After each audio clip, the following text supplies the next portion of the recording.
Have you ever been hung up on an ex or stuck in the past relationship and unable to move on? Well, you're in the right place. Hi, I'm Whitney Kobrin, a dating and relationship expert and love coach. And today I'm going to tell you how you can let go of the past and finally move on. What if they all right? Baby, can we still shine? Tell me that we'll be fine. Always still in love. Hey, what if they all right? Baby, can we still shine? Tell me that we'll be fine. Always still in love. Yeah. What if they all right? Still shine. Tell me that we'll be fine. Always still in love. What if they all right? Baby, can we still shine? Tell me that we'll be fine. Always still in love. Oh, what if they all right? Hello, Baby, welcome, can welcome we back. still So, shine? today Tell we're me. going to be talking about how to let go and move on. And this is so important. Let's think about what will happen if you don't let go. If you don't let go, you can't move on. Maybe there wasn't a happy ending from what happened in the past, but you're going to be stuck in that unhappy ending rather than being able to close that loop and be able to move on and start a new story that could have a happy ending. And we're going to look at today why it's so hard to move on and what you can do about it to actually be able to move on. So, the first thing that I want to talk about is why it's so hard. And if you've ever seen this image, I know in my psychology textbooks it was always in there, but the iceberg, where there's a little tiny tip of iceberg above the water, but a big, huge iceberg underneath the water. Well, that is your mind. And the little tiny tip that is above the water is our conscious mind, what we are aware of, what our conscious decisions are. This is where you make goals and decisions about your life. But your subconscious, the big part that's under the water, you may not be aware of, but that is leading your life. So anytime that you feel this internal conflict of, I want to let go, but I can't, or I want to achieve this goal, but I can't, you know that your subconscious and your conscious mind are duking it out. So there is a battle happening between what one wants and what the other one wants.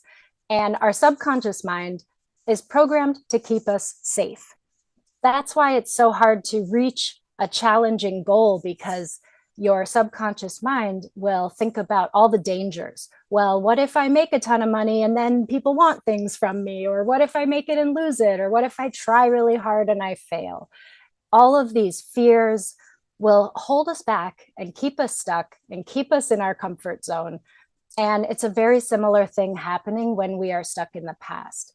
Our minds, our bodies, we get programmed just like computers, right? I don't know if you realize this, we have created computers in our image. We have a lot of the same defragmenting and processing. So let's think about it like that.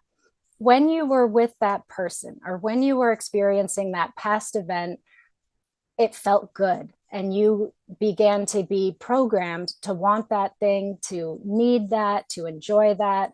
Let's just assume it's a person. You're having a hard time getting over an ex. And so you're programmed by being around that person all the time that that's what you want, that is your everything. And then all of a sudden, let's say they're gone and it's over and you just can't move on. It's hard because deep down, you have these feelings that you want to stay attached, that there maybe there's hope of getting back together, that maybe this is the best you can ever do. And so the first step to being able to let go and move on is to acknowledge, what are your actual thoughts? What are you actually thinking about this? And you might have very contradictory thoughts of, I'm ready to move on and be with someone else, and I really miss this person and I wish we were still together. And just know that that's super normal to have these conflicting views. So, this is the first step.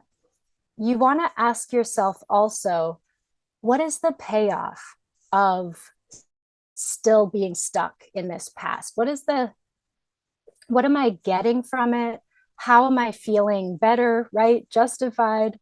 So this might look like if I'm hung up on the past and I'm asking myself, what's the payoff? Maybe if you have kids, you really are trying to be with that person still because there's kids involved and you really want them to have the family.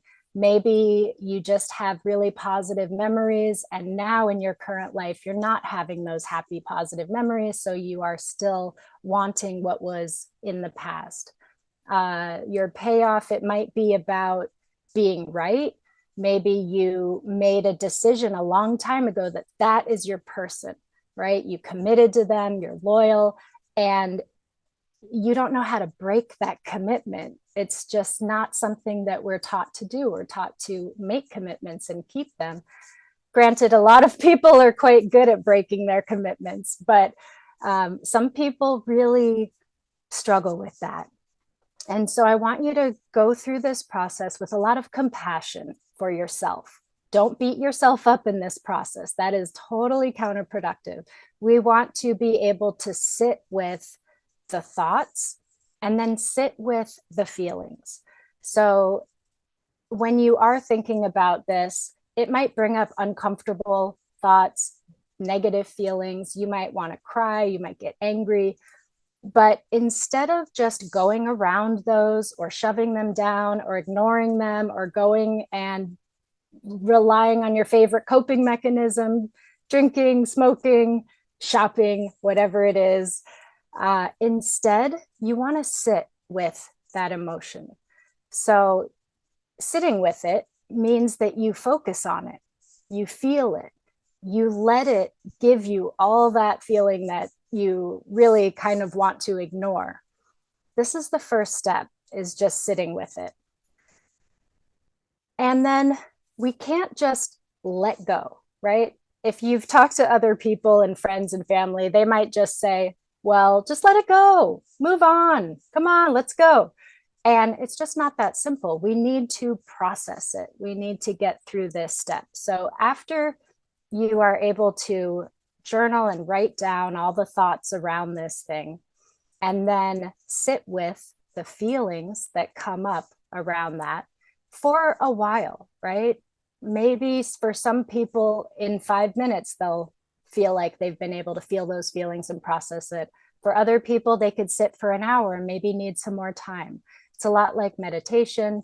I would recommend, if you have a hard time with silent meditation, to have some music, maybe even add some movement to this practice of just sitting with the emotion. And then you want to think about, of all those thoughts that came up, which ones are you ready to let go of? So this is where we connect the thoughts from the unconscious, subconscious mind to your conscious mind. In your conscious mind, you decide, okay, I realize that I'm hanging on to this because I think that there's still hope of getting back together. But I realize there is no hope. It's not going to happen. So you need to first give yourself permission. Say, I am going to move on from this. I am going to let go of this. If you never make that decision, it's going to stick with you and be really hard. So it's going to be important for you to decide, and no one else can decide this for you. And you can only do it when you're ready to do it. But it's a huge step to decide, I'm going to let go of this belief or this thought or this tie that is tying me to this person. And then you want to visualize letting it go. So thank it, because there's been some sort of payoff, right? It's given you hope, it's given you good feelings. Acknowledge that it was there for you, but you no longer need it. And visualize sending it away. Maybe you put it in a hot air balloon and watch it float away. Maybe you drop it into the middle of the ocean, like in Titanic. Maybe you light it on fire, send it in the mail, whatever it is. Really visualize as clearly as you can saying goodbye to that belief. Another thing that you can do to make this more physical is to find an actual object that represents that person. Or maybe you just write on paper and let that paper represent this tie that's keeping you stuck and in the past, and then destroy it, rip it up. If you could safely, in a safe place, light it on fire, let it go. There's a symbolic gesture to this, but it really does help us align what we're conscious of and what we're not conscious of. So we want to acknowledge what the feelings and thoughts are that are keeping us tied to it. Sit with that for a while, feel it, let it fully incubate and fully give you the message that it needs to give you, rather than pushing it down. Even if you have felt this a lot over years or months, it's important that you consciously decide to sit with that and then make a decision that you're ready to let it go, that you're ready to move on, state it out loud, and then visualize sending away this old tie. And then bring your attention to your heart and imagine your heart just coming back together and sealing up and healing. Imagine giving this healing energy to your heart. And when it comes to our energy, where your attention goes, your energy flows. So just imagining and putting your attention on your heart will allow your energy to go to your heart space, and just giving yourself some soothing touch, holding yourself, giving yourself a hug can be very nurturing when you're going through this kind of difficult letting go process. But you want to absorb all of the healing energy that you can, because it depends how you look at this. If you look at it like, oh my gosh, I'm letting something go, I'm so scared, I don't know what's going to happen, I need that, you'll be in this panicky state. And we don't want that. That's not going to be conducive to this healing process. So instead, bring all your attention to healing yourself and feeling good about this, being proud of yourself. You don't want to stay stuck in the past forever. Part of you does, but you know that there are better things out there for you. And in order to move on and create that happy ever after, it's important that we are able to let go, move on. And I'll say something also about forgiveness. Forgiveness is not for the other person, right? If somebody has wronged you, hurt you, left you, broke your heart, whatever they've done, it sticks with us, right? That heartbreak, that anger. But when we can, if we hang on to it, it's like you're taking poison, expecting them to die.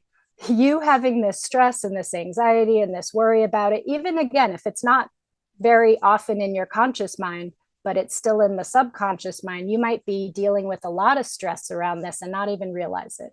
So you want to also be able to forgive in the process of letting go. And forgiveness, again, it's not for the other person. It doesn't matter what they did, how horrific their acts were. If you keep holding on to your anger and resentment, that's only going to be poisoning you. So again, when you're ready, this is part of the process of letting go, is to forgive, to say, I forgive. It's done. It's over. I'm letting it go. And then the next step is to solidify the new going forward and being able to move on. To solidify that, I want you to think of a thought that reinforces what you really want going forward, something that gives you hope. So some of the thoughts that you wrote down in the beginning might have been, I'd really love to be with my ex. They were the best. I'm never going to do any better. So we're letting all of those go. We're sending them away. And you want to replace it with something like, I'm excited for my future, or I know that moving on is the best thing, or I'm ready for my next step. Whatever it is, it should be something that is inspiring to you and reinforces your goals and where you want to go and what you want to do. So I know that this can be a really hard process because we want to hang on to the past. But if you want a new future, if you want to let go, and at some point, it's pretty much always going to be important to let go of something that is keeping you stuck and holding you back. So follow these steps and you'll be able to let go and move on and eventually create your own new happily ever after. All right, I'm not sure if there's something that I should do to end. Okay, 3, 2, 1, and go.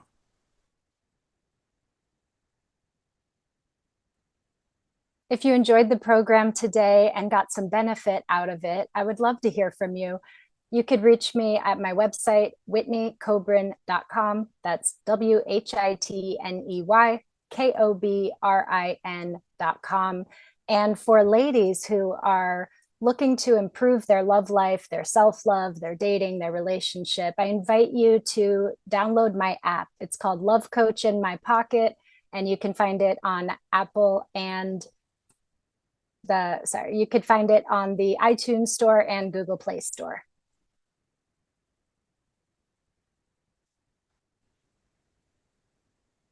All right, 3, 2, 1, and go. If you enjoyed this program and if you got something beneficial from it, I encourage you to follow the program and also reach out to me through my website, whitneykobrin.com. That's WHITNEYKOBRIN. And if you are a lady who is looking for love or looking to improve your self-love or turn your love life around in some way, please download my app. It's Love Coach in My Pocket. And there are courses and community and lots of resources for you there.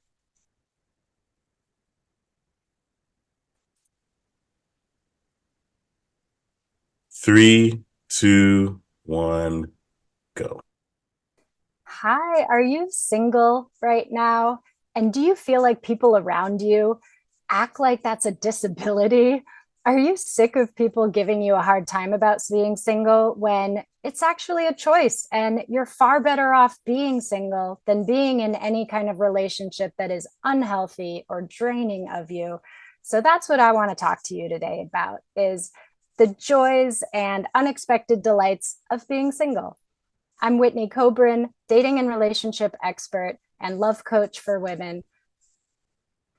And I hope you enjoy the program today. 3, 2, 1, go.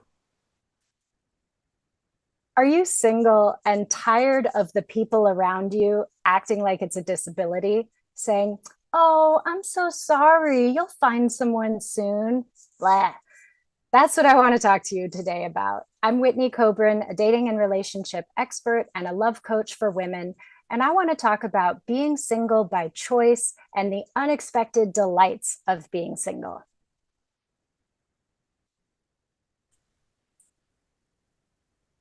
Three, two, one, and go. Hello, I'm Whitney Kobrin.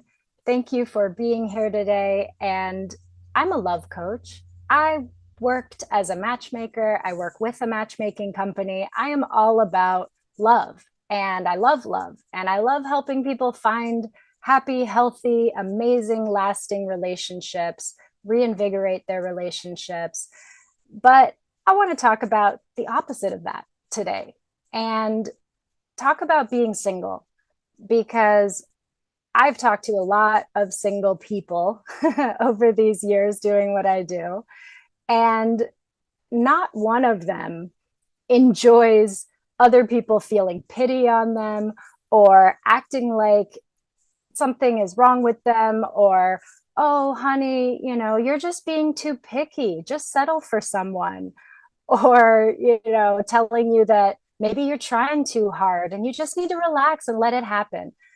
I will tell you that your perfect partner is never going to just show up in your living room when you're Netflix and chilling by yourself. No, it doesn't just happen for everyone.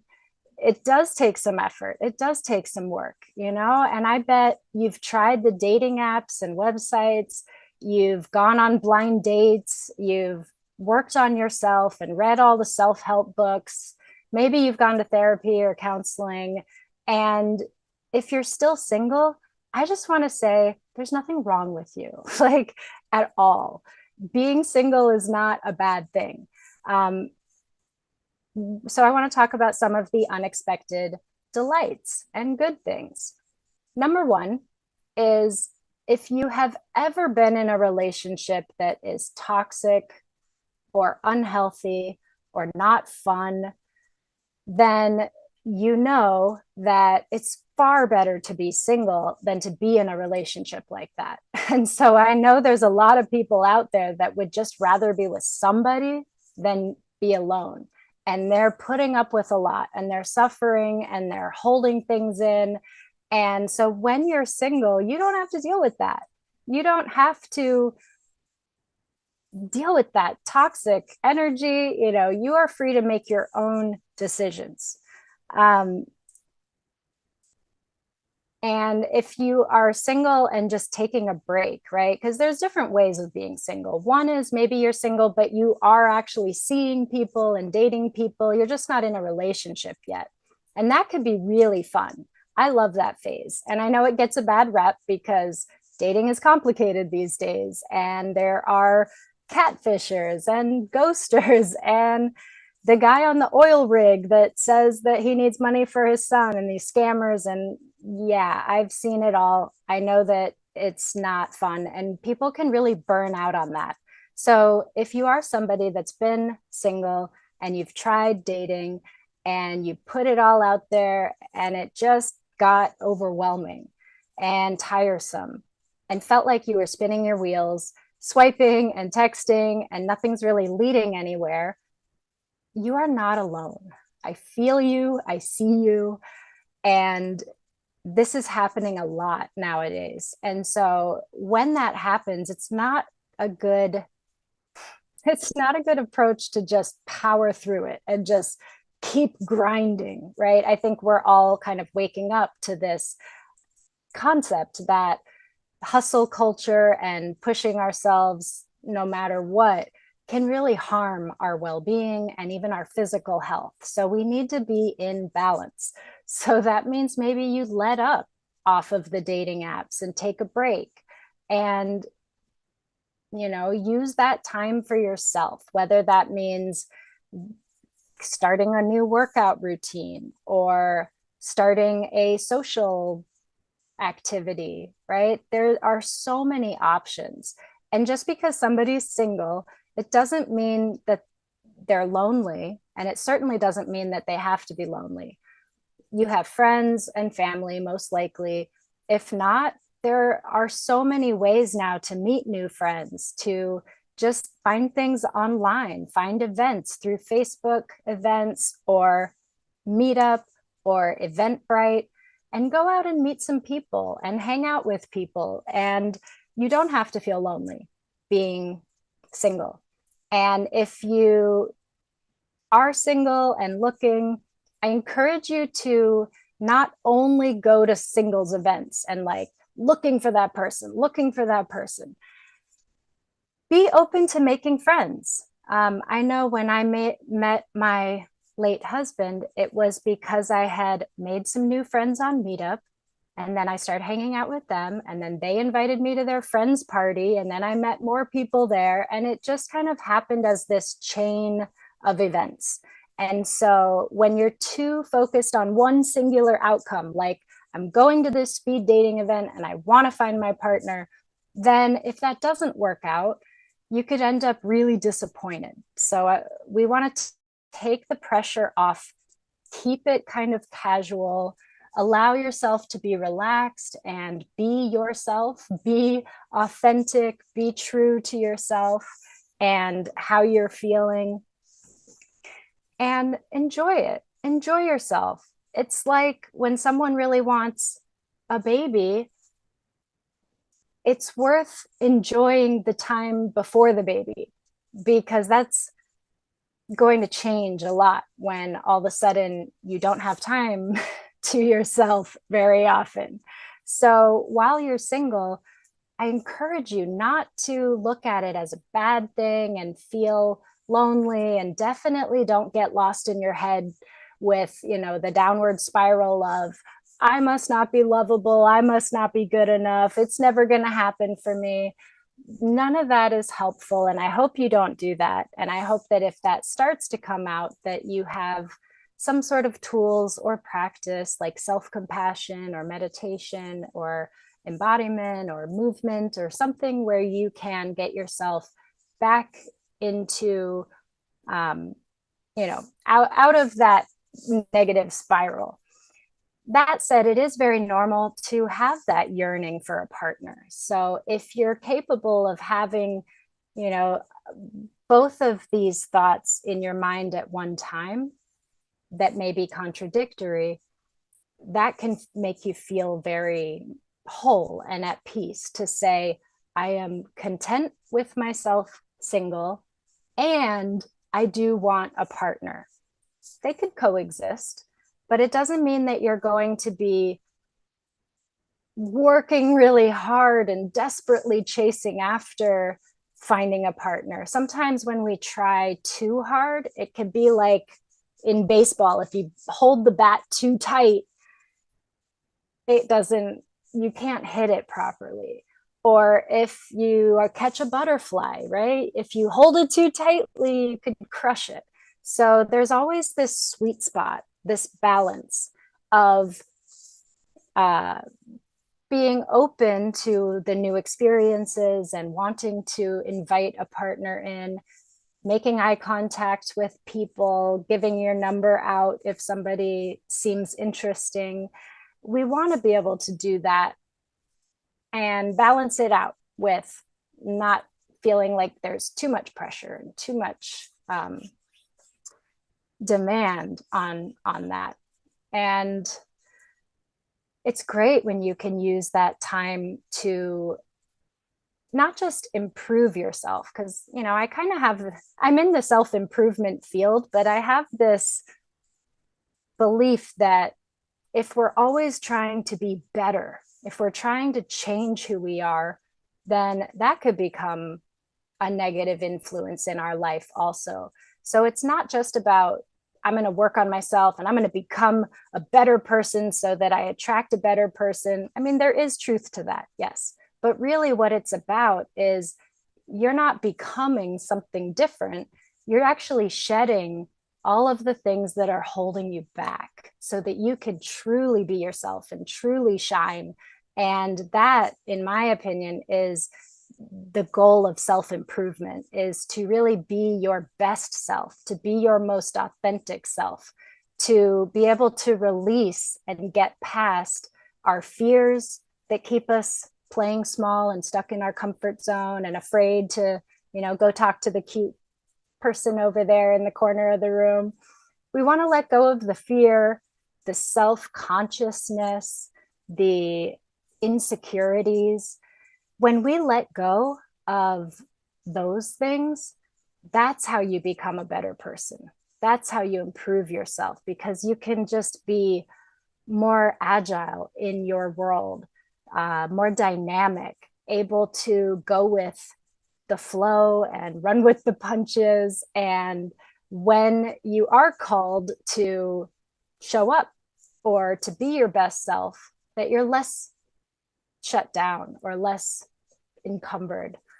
That's a great thing that can come from being single.